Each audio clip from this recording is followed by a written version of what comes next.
Okay,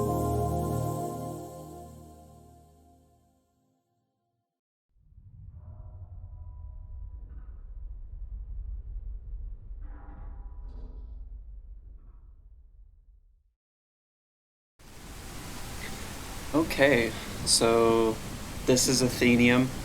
I suppose this isn't the first time I've done kind of like a dev vlog, but uh, I guess this would be like the first serious dev vlog. So I'm Brian. I'm the lead developer and lead programmer of Athenaeum.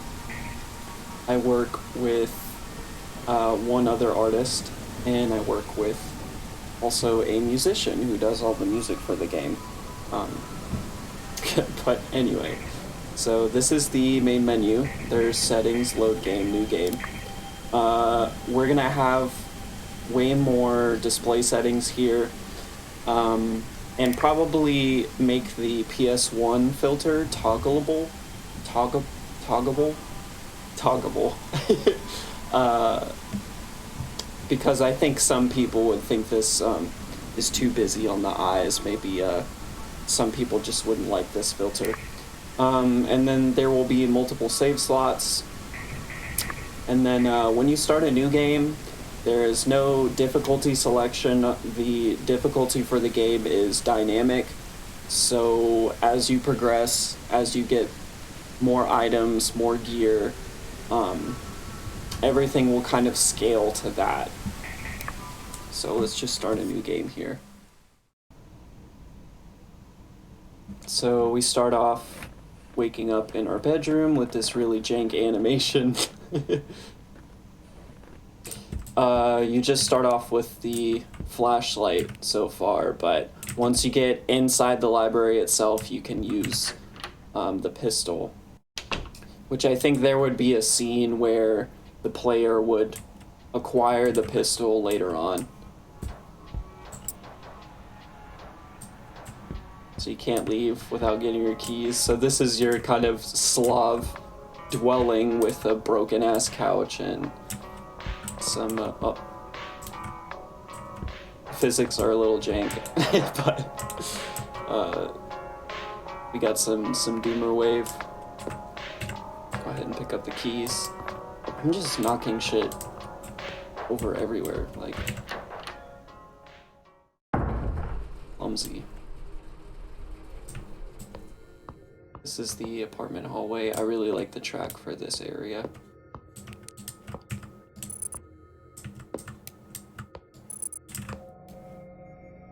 Uh-oh.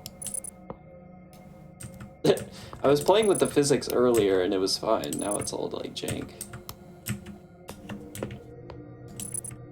I figured being able to pick up things, being able to throw things, players would really enjoy that. I feel like it just kind of solidifies your presence in the world to be able to interact with things. Interactability is important for immersion, I suppose, and immersion is important for horror games. I think naturally the player is going to want to knock on all these doors, most likely, and see if they can get in any of them. I think it would be interesting if, when you knock on the door, you know, there's different events for each door. And even maybe one door that's unlocked and you can go in and there's an apartment that you can explore. And this is the jank-ass elevator, which is broken, so you have to use the emergency stairs. Stairway, which probably should have some kind of ambience. I just recently made this.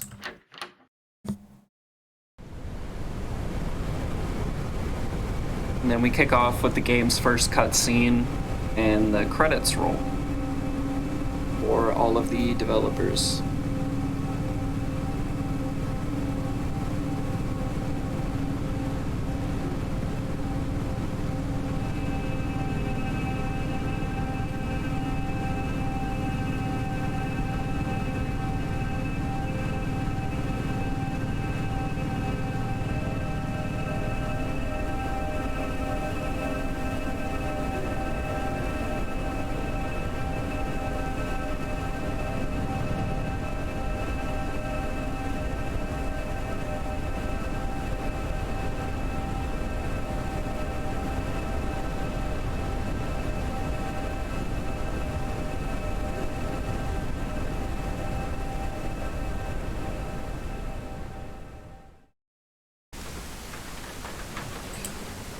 Now we start next to our car in front of the library itself.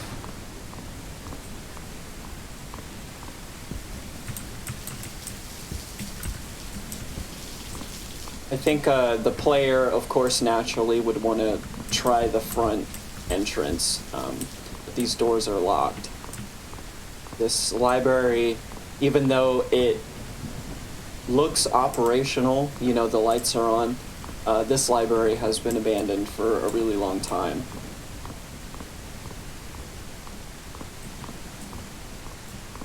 So we'll make our way through the back and break in.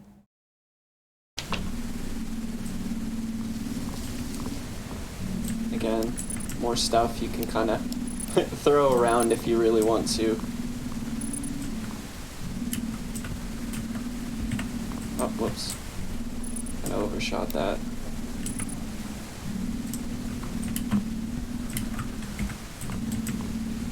Damn, I'm not good at jumping.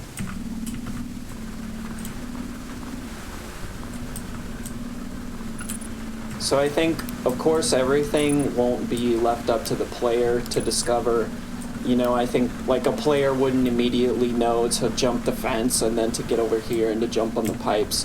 So I think we would kind of have a Mirror's Edge style of, you know, using color to show the player where they should go. Probably like a red, or something like that. I really enjoy the surface footsteps, which took a little bit to figure out, but depending on the material you're walking on, the footsteps will change. So this has more of a metallic sound. This has more of a concrete sound. It's just little like details like that that are really sweet to see. I also really like the water reflections on some of these materials. So now we're kind of on the roof. There's nothing really back here yet. And then go ahead and use the grate. So the grate, obviously you wouldn't start here breaking through the grate, but this is just for prototyping, for quick prototyping. But I think I'm gonna have a scene where after you break through the grate, there you kind of crawl through like a vent area. So this is the lobby. I also now have a gun.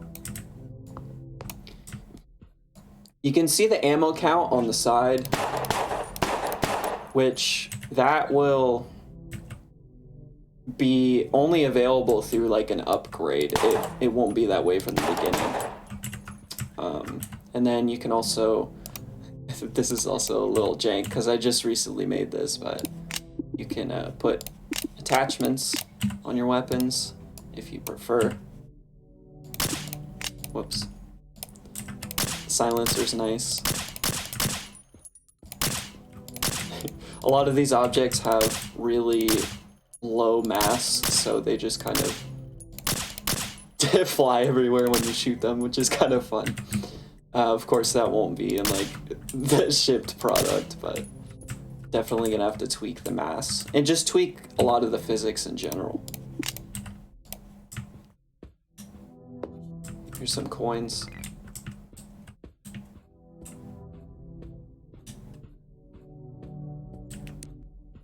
Show off back here a bit.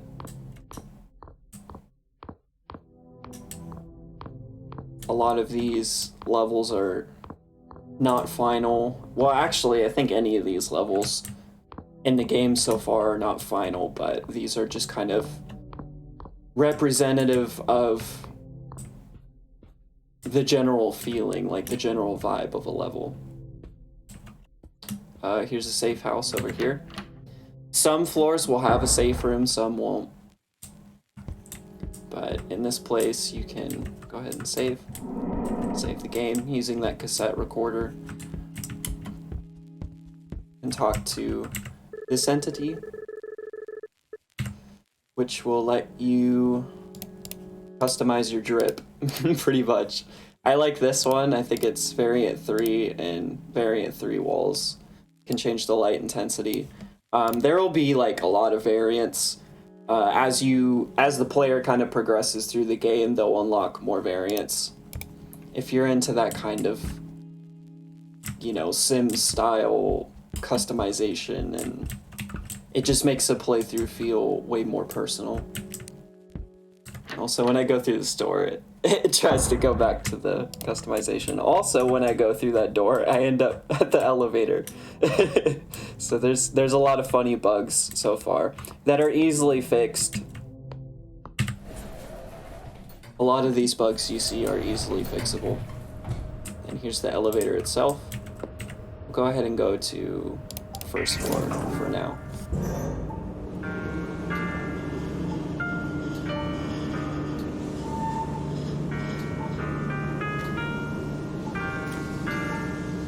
And then we're also going to have kind of like lights for each of the floors, so you can see, like, as you go up, the lights actually change, so you know where you're going or where you're at. So here's floor 1. Just really, really basic for now. Here's one of the first paintings. This won't be the final location of this painting, but if you'd like to enter it, you can. But for right now, we're not going to go through there yet. So yeah, there's floor 1. Let's go back in the elevator.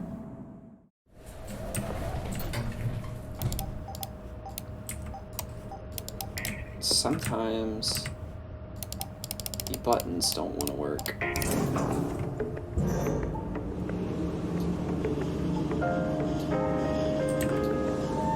A glitchy mess. But anyway, I guess I could talk about some other things. So you have your inventory here. You'll be able to see all your items, the amount of money you have. At the bottom left, you can see the chaos meter, which won't make it in the final cut of the game. That's just for developing purposes. Now the songs are going to overlap.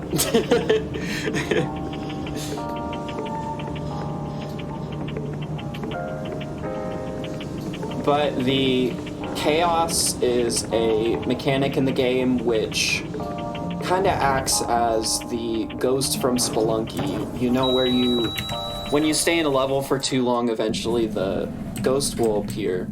So you kind of have like a certain amount of time to spend.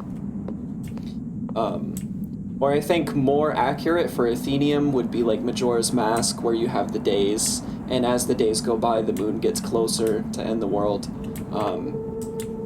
So Chaos is kind of like that. Like, you're sort of on a time limit, but you do have a lot of time. And you'll see as I kind of go through some of these levels, the Chaos meter might go up as I spend more time in the library. Let's check out floor 3.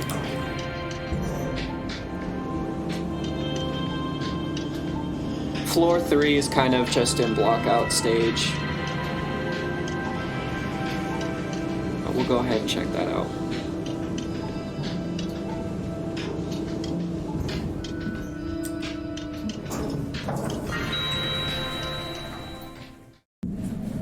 And here's floor 3. Just have some like wallpaper stuff. Some cool lights. I was experimenting a bit with color palettes. A lot of these levels are just experimentations of level design. And then you can see how jank this is, because it's still in block-out stage. I guess I could show you a little platforming on the lobby level.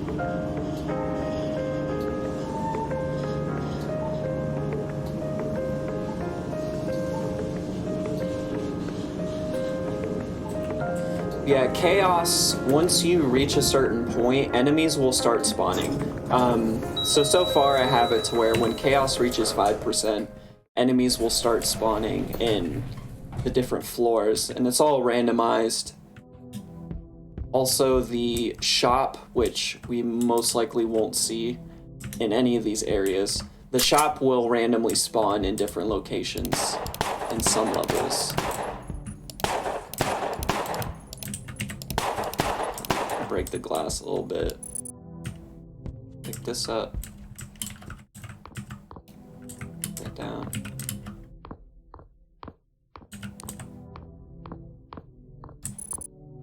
Break off this grate. And then we can go in here. And if you go down here,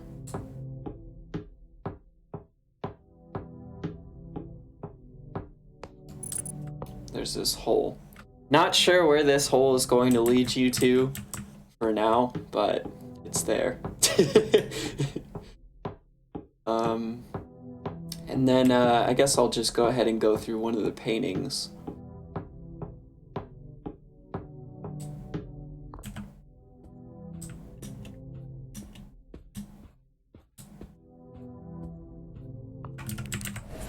I'll go through the painting on first floor.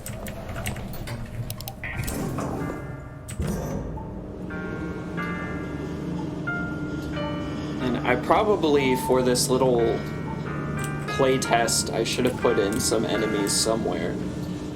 So we could see what it's like when you get transported to no place. But I might just pull that up in Unreal.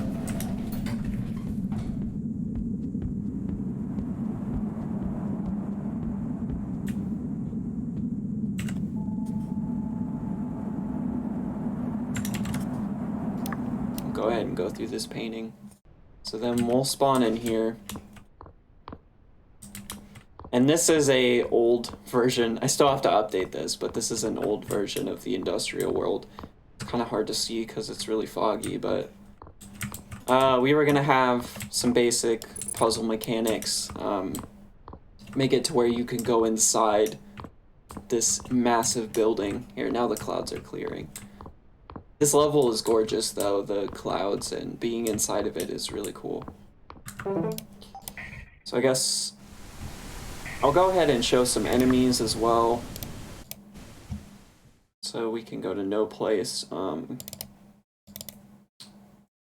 ahead. I'll slap some enemies in level 1 real quick. Just kind of put them around. Enemies, the Seeker, put this test enemy down.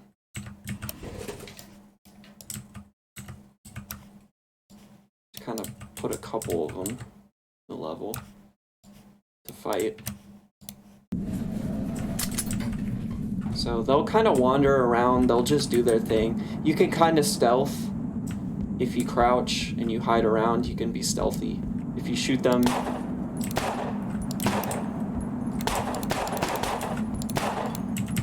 I guess they'll start chasing you. There we go. You can kill them. They'll drop coins, but sometimes they'll drop other items as well. There was one more guy, right? He was over here. Oh, I guess he died. I don't know how that happened. But here, we'll go ahead and let this guy kill us. And then we'll be taken to no place. And of course, like, enemies won't take you to no place, like, the first time they touch you. It's just, when you die, you'll be taken to this place.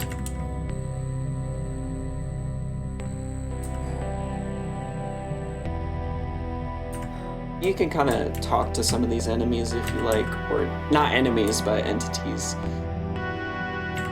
There will also be enemies in this area, and also if you try to shoot these guys, there will be guardians that kind of come and you can fight them.